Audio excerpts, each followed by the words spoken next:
Okay, first of all, thank you, Kyle. Thank you, Slow Impact, Ryan, Maurice.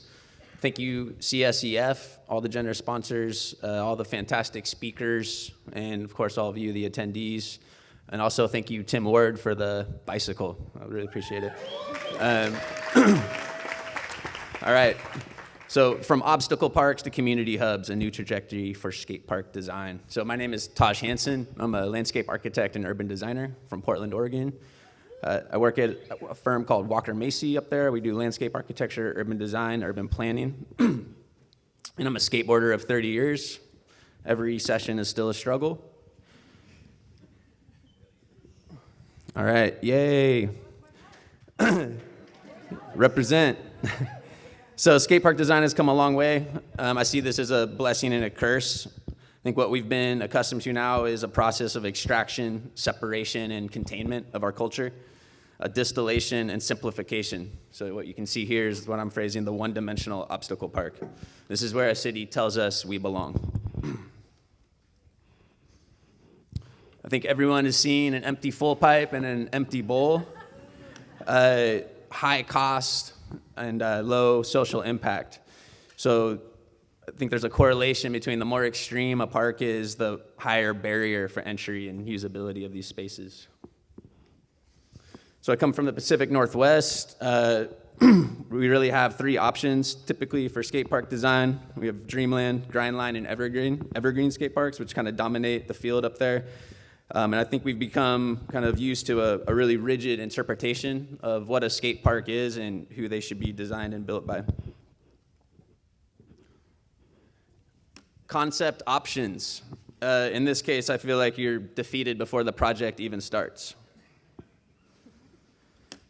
So this is what we get. Monocultures of placeless and barren concrete wastelands, rebaked recipes and regurgitated obstacle parks, scars on the landscape, costly developments that fail to reflect the diverse cultural expression within the skateboarding community or offer any care for ecological systems that we depend on. Skate park designers generally don't consider these larger issues. They're designers of obstacles and obstacles only. So I would argue we deserve better and we can do better. All right, moment of calm. This is better, right? So I apologize for the typo, but the best skate spots in the world are not designed for skateboarding.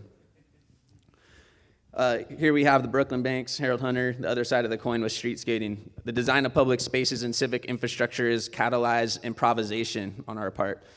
Shout out Ted Barrow, Mike Barker, and others that provide insight into the world of built environment professionals and the design process for these infamous spots. But just remember this beautiful contradiction. The best spots in the world were not designed for skateboarding.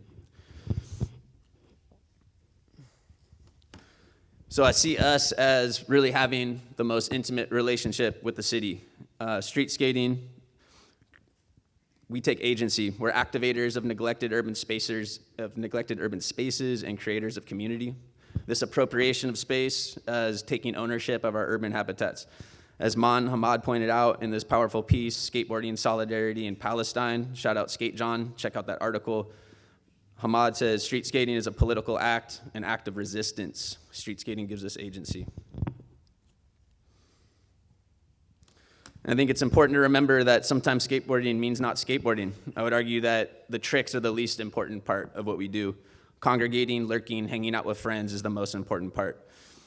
All of us have skateboarding adjacent interests and hobbies, art, music, other forms of recreation. So I would say that we have a desire for the informal, to be our full selves in these spaces. So I think it begs the question, what falls in between these two things, street skating, the magic of street skating, and then the traditional skate park? So I want to go through some inventory of alternatives, and we can ask some questions. Can a design space for skateboarding provide the alluring qualities of the street skating experience? Can this authenticity be fabricated? Can you encourage and facilitate appropriation of space? Can you film there? So a lot of us don't have the luxury of living in such skate-friendly cities as Bordeaux, Malmo, Copenhagen, other places like this. So we need to find other methods of getting what we want. All cities you typically have a version of this, all major cities, the courts phenomenon. So really, I would argue this shows the testament to our basic needs. We need flat, good ground, and we'll do the rest. So here's our version in Portland, Oregon, the courts. Shout out Nicholas Pelster, Ben Moore, and Liz Hokestra for making this happen. The art building has expanded at Portland State University, so we've lost this space, but fear not. We're working on the courts 2.0. This was a concept plan we put together to get traction for this project. And the idea here is not a skate park, but rather just a scaffolding for the ramps and the community to fill in. DIY, thank you, April, for your presentation yesterday. It's worth mentioning just the power that she referenced of these user-generated spaces and the community empowerment that comes from it. Shout out Parasite DIY, New Orleans. Johnny Bradley is doing incredible stuff up there and actually expanding beyond the skate park program to have other community programming, food, music, etc. Another way we can approach this is through integration of spots. This is less common. This is a project that I worked on managing in Portland, Park Lane Park, where we're able to just get some simple features integrated into the park pathways. There's a skate park there, but I have a feeling these might be some of the more popular features at the park. And my favorite, we're playing with this idea, the red curbs, but this curb on steroids, what I call it. So another opportunity is the skate plaza. We're all familiar with this. I just urge caution because these can quickly become the street version of the obstacle park, and I think there's good and bad examples. Upper right is Ed Benedict Skate Plaza. That was a project I managed back in 2007 in Portland. It got me into landscape architecture. Daniel Yobar is doing some really interesting work, and then this Montreal project I unfortunately haven't been to, but it looks amazing. Okay, so I want to bring a new lens to this as a landscape architect. So this is the new trajectory. This is a project I worked on in Seattle, Urban Triangle Park. And I'd say it kind of shows the type of work I do in the city. I hate the name of that park, but it is what it is. I didn't choose it. So I want to shift our thinking and start with placemaking. Stop leading with the obstacles. Landscape architecture in simple terms, for those that are unfamiliar, is the design of exterior places for human inhabitation and ecological remediation. So first we design a place that people want to inhabit, then weave in the skateboarding. I was really blown away by Eric's presentation yesterday. What I see is through the design of these spaces, we set the table for the concrete feast. We catalyzed the carnival. That was awesome. And remember, the best spots in the world were not designed for skateboarding. This is another project that kind of exemplifies a landscape architecture driven project. I'm working on this one right now. It's getting built, Eugene, Oregon. It's the Riverfront Park Plaza, but you can kind of see how this could facilitate a different type of experience with skateboarding woven into it. More project examples, international, 3 of these are in Copenhagen. You've probably seen some of these, but these are all projects that either interwove skateboarding into it or have been appropriated by skateboarders after their completion. And I think just look at the visual contrast to that skate park slide. Richer public spaces are created through the broadening of our design process to consider diverse public needs and enhancement of civic infrastructure. Just ask a couple of questions. What if every feature has a function beyond skateboarding? What if there were no skateboarders? Would these places still be an asset for a city? So placemaking is the heart of all of this. Placemaking facilitates creative patterns of use, paying particular attention to the physical, cultural, and social identities that define a place and support its ongoing evolution. It's a process of co-creation. Bobby gave us the powerful phrase yesterday, communal mastery. So I'm arguing for design of places that foster this community, belonging, and resilience, maximize the shared value of the places we co-create together. Our community engagement is canned and doesn't really actually engage anyone. All we get stuck on is the argument of the obstacles. We need to give a voice to the marginalized. As Manuel talked about yesterday, diversity, justice, and inclusion should not just be an abstraction. Design can be activism and should be. All right, so I'm going to try to go through some principles that I think that we can apply to these projects. If you're not familiar with Lawrence Halperin, this is the open space sequence in Portland, Oregon. Check out Mike Barker's piece on Village Psychic, Dancing in the Park. It gets deep into these projects. These have become beloved public spaces in my city, places that abstract nature and facilitate a variety of uses. I should note Angela Donagieva actually designed Ira Keller Fountain, the one on the top left. Lawrence Halperin designed Lovejoy Fountain on the bottom. And then we have Silas Baxter Neal doing his version of interpretive dance down the roughest stairs in the city. So really what this is about is creating a unique experience for each project, really leveraging the concept and the poetry to create a unique sense of place. Why do skate parks forget about comfort? We should be creating places that people want to hang out in. Remember the desire for the informal that I mentioned. Where do you put your backpack? Where do you find shade, cover from the rain? Where do you sit with your friends and sip a Capri Sun after you're done skating? And as Hannah talked about yesterday, how do we design for people with different abilities? How can we design for the visually impaired? That all ties into comfort. Multi-use spaces, I would argue, create complementary recreation programs, and the more diverse uses we can get in these spaces, the better. This project in Copenhagen, the white banks here on the right by one-to-one landscape.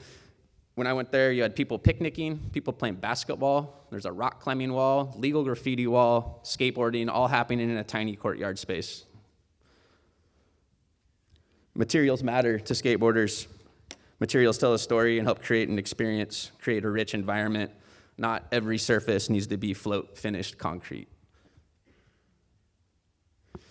We need more art in the world, without question. Art can be a driver for the whole project. I think some of you are probably familiar with Osamu Noguchi, sculpture artist that started to dabble in landscape architecture with his unique playground proposals. On the right, you have Roberto Burle Marx, who's a painter that took his paintings into the world of landscape architecture. Art can be the driver for the whole project, and more often, you can integrate art quite easily into a project. So we have a few projects, Skate Malmo here. Upper right is the Ed Benedict Skate Plaza. Shout out Dan Garland for the artwork he did there, tying into the ecological principles that we embedded in that project. More nature. Projects should take environmental impacts into consideration, and we should be seeking ecological enhancements, stormwater management, urban tree canopy, planting as habitat, urban heat island effect, and again, considering the comfort of the space. And every project should be talking about climate resiliency and what we can do to do better there. We don't need massive budgets. We don't need full pipes. Less is often more. Small budgets can have a large impact. We don't need much to create a beloved space, and we actually have a tendency to try to pack too much in. Embrace the negative space. Good flat ground makes a difference.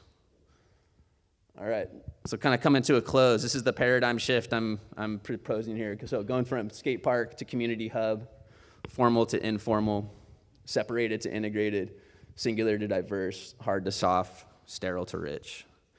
And I threw this slide in last minute because it ended up on one of the slow impact flyers. This was a project I worked on in Seattle, Jackson Street underpass with the Interim Community Development Association. Super sketchy underpass, all the things you would expect to happen on there. Our idea was to really activate this space by leveraging recreation as a destination. So here we had martial arts inspired fitness stations, badminton, basketball, performance space, informal play areas, and integrated skate opportunities. That's my show. Thank you very much.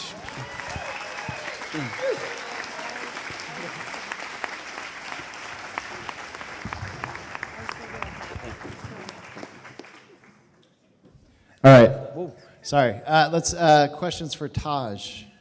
Let's go over here. Thank you. Hi. Thank you for that. I love everything you had to say. I'm like dizzy from nodding my head. My question is, a lot of the projects you talked about are really like pioneering this space that you're describing.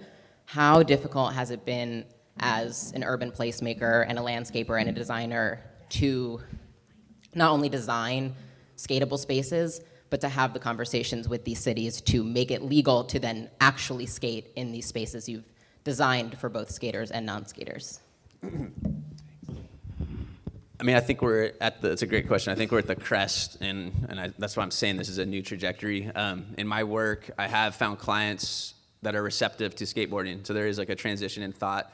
What I've been phrasing and strategizing is what I call the Easter egg. So I can oftentimes convince a client to get a spot in there as a rationale that then skaters won't be tearing up the rest of everything. So if we can get one simple good thing, that'll be like the magnet. So that's one way to do it. But it is difficult because we live in a world of capitalism where clients perceive spaces to be used a certain way and not everyone is on board yet. So really what I'm trying to do with this presentation is find clients that are the visionaries that are, open to this process and let's go. Like we need to start now. So yeah, there's work to be done for sure. Hi, thank you very much. Question in regards to the pathway, like skate spot. That was something that was proposed years ago in my town, trying to get a skate park built. But in regards to implementing it into a walkway where you have like children, elderly people, pedestrians, bicyclists, and whatnot, how do you kind of navigate the I guess the challenge with like insurance in a municipality that is always worried about any like little thing that could go wrong, and with the implementation of skateboarders kind of potentially like running into somebody or something like that. So Yeah, great question. I mean, unfortunately, we live in this lawsuit-prone society that really like drives everything. I would say kudos to Portland Parks and Recreation for being open to us taking the skate program outside of the skate park, which is literally fenced in. I think it really comes down again. It's just, yes, there could be potential for a lawsuit, but no matter what, that's always there. And it's just I think it's a discussion of like just risk tolerance. I really see it. You look how many cities have these integrated skate spaces, and you don't have terrible things, boards hitting baby carriages and stuff. Again, it comes down to what I think is a positive thing. It's a shared use of space. It's a negotiation. You see someone coming through, you interact with them, you say hello, let them walk through, then you get your trick. So I think it just comes down to like having that conversation. And again, it depends on the client, and all we can do is try to convince them that, look, this is going to be fine. At least we got this one built, so we can use this as a precedent. Nothing bad happened. We can do this again. So we just need to keep the momentum going. Maybe time for one more, if there's another question for Taj. Wait, someone back. Oh, let's get some. Love the presentation. Going back to one of the first things you said, how much responsibility do we need to put on park builders that go and decide to make the massive build-outs with the giant concrete, the ones that cost $3 million, $2 million from a city that end up only being feasibly usable by maybe 1% to 2% of a skate population, because the skill level you need to skate a 10-foot full pipe with like 3 feet of vert, that's not everyone in the skate community, but everyone thinks it's visually appealing. But like when you go down to it, like cities get pissed when they spend $1 million, 2, 3, and no one uses the space. So what do you think we need to address in the skate community with builders who choose to do that? I'll try my best not to be a hater, but I've kind of given up on a lot of the builders. I think that all builders come in all shapes and sizes, and there is people that are more visionary from a standpoint of urban placemaking. I would say like New Line is a pretty good example, but I mean, what I'm trying to do is, again, change the trajectory here. And what I'm arguing is that these projects shouldn't be led by people that are focused on obstacle parks. I think it's fine to wrap those builders, the traditional skate park designers, in to maybe assist with detailing, assist with their concrete specifications. But I'm arguing that these projects, we need to convince the municipalities, the people that have these big budgets, taxpayer dollars, to have people like myself and other landscape architects, people that understand urban culture, skateboarding, lead these projects, lead the community engagement, and kind of, again, take this off into a whole different trajectory that we really don't have that many good examples for in the United States, if I would say none at all, that really like try to hit the notes that I'm trying to sing here. So, yeah. All right, one more time, please, for Todd.